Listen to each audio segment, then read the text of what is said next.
শিরোনাম স্বপ্নের আলোর পথে। ঊনবিংশ শতকের মাঝামাঝি বাংলার এক অজ পাড়াগায় জন্ম নেয় এক শিশু। নাম তার রাশেদ, ছদ্মনাম। জন্মের কিছুদিন পরই তার বাবা মারা যায়। ছোট্ট রাশেদ তখনও বুঝতে শেখেনি বাবার স্নেহ কাকে বলে। দাদার তত্ত্বাবধানে সে বড় হতে থাকে। দাদা তাকে ভালোবাসতেন নিজের প্রাণের চেয়েও বেশি। সে বড় হবার পরেও তার বাবার কোনো অনুভূতি নেই। কিন্তু নিয়তি যেন বারবার পরীক্ষা নেয় রাশেদকে। স্কুলে যাবার আগেই দাদাও পরপ্রাণে চলে যান।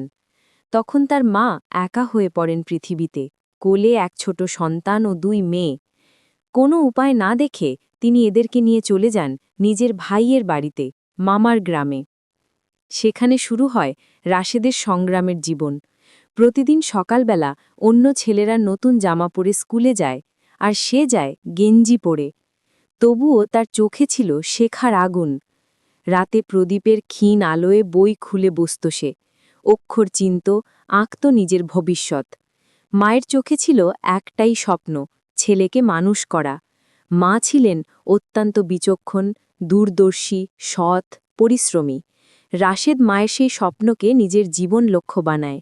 অদম্য পরিশ্রম আর নিষ্ঠায় সে একসময় উচ্চশিক্ষিত হয় এবং সে চাকরি পায় বিদেশে।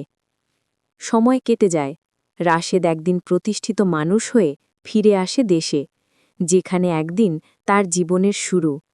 এর মধ্যে তার মা মারা যায়, তবে সে তার মায়ের সকল স্বপ্ন পূরণ করে।